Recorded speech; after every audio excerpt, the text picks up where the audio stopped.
member of the You can do your own press conference. number 16. How you doing? Good. How are you doing, bud? Okay. Doing better now. I'm here. Greg Biffle. He drives that number 16 Red Cross Chevrolet. Oh no. Repeat. Okay. 3M Ford Fusion or Count Red Cross that. Ford Fusion.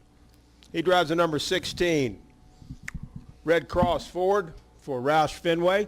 And Greg, talk about your test out here at Las Vegas. Certainly this is a track where you've had success, and maybe just talk about some things that you guys worked through here this afternoon.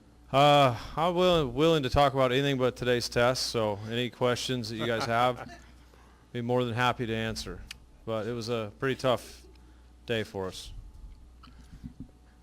Okay. We'll open up for questions then. Lee, you had your hand up. Come on. Go ahead, Lee. Well, if you won nothing qualifying or testing related, is your contract done yet? No.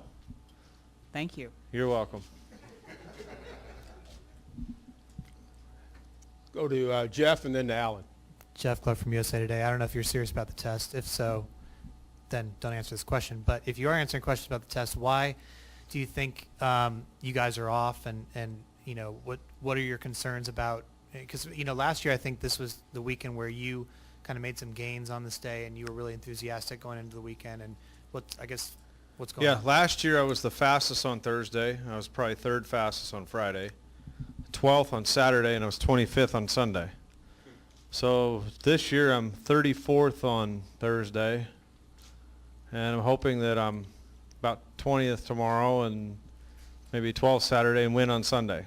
But that is about as good of an analogy I can give you on what is wrong with why our fastest car is 27th. I really honestly wish I had more to tell you about it, but we're just not getting a hold of the racetrack is about the best I can say. Go to Alan, then we'll go to Jim. Go ahead, Alan. Alan Cavana, NASCAR.com. How much importance there, or is there a long-term worry then with for the rest of the season if this test doesn't go well, only because there's so many intermediate tracks? Yeah, and I think we recognized, we talked over the winter or the end of last season that our intermediate track program really suffered, and that's been the flagship of Roush Fenway, is intermediate tracks. And actually, as a pleasant surprise, our short track program, which was always the toughest for us, actually picked up, and we made what I'm going to consider with a 16 team a fairly significant gain in our short track program. Richmond, Loudon, Martinsville, a pretty good improvement. Phoenix finished third in the fall, so that was, kind of light at the end of the tunnel. Our focus was, or at least mine was, let's get back on track on the intermediates, and then we'll be a threat. And it's painfully apparent that that's not, and today is, it's a half a second, right? So we could find some things with the car that's not right, and these cars are really, really finicky. We know that. So that speed could just come up somewhere, and that's what we're hoping for. Go to Jim, and then we'll go to Mark. Jim Uttershaw, Observer. I don't recall, which is why I'm asking this question. Was the situation as disappointing at the Charlotte test in December, or do you feel like you didn't make some improvements like you would probably naturally do? I felt like the Charlotte test I felt like the Charlotte test was kind of this same old hat. We were in the mix. We had decent speed, and our car drove decent. So the Charlotte test, I don't think there was any real red flags or any worry for concern.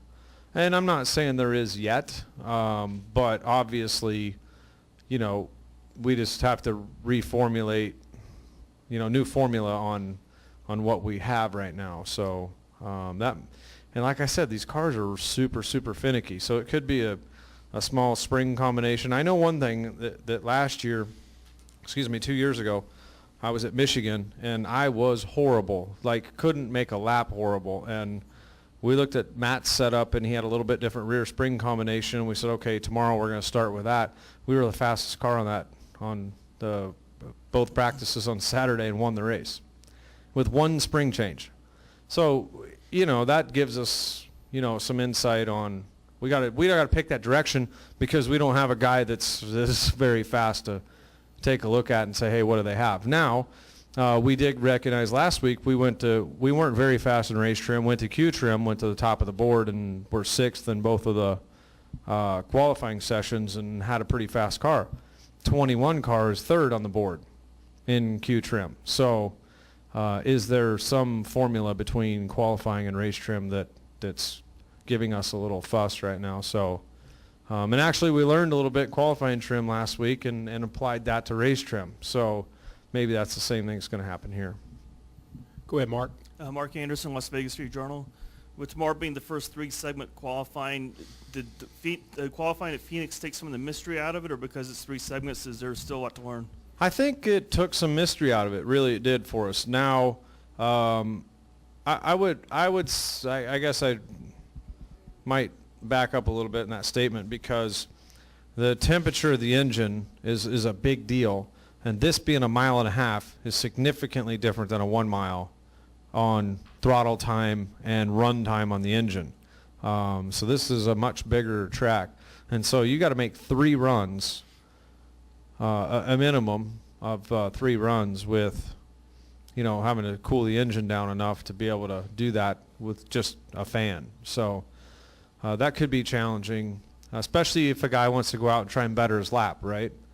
You know, like we saw last week happen, guys would go out and they're able to run a little bit, squeak out a little faster lap. Well, if that's the case, then you're really dead for the next session, because you're not going to get cool enough till then.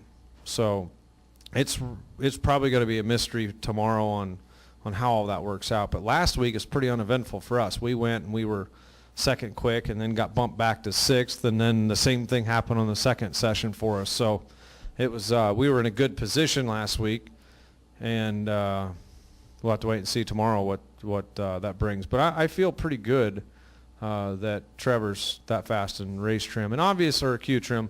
Obviously, there's only a handful of cars. I think only maybe 12, 15 cars made Q runs today. So, you know, when everybody does it, then it might be a different story. Any other questions for Greg? Well, Greg, thanks for coming in. And, thank you, guys. I got a feeling you're going to pick it up. Yes, sir. I got all the faith in the world in you.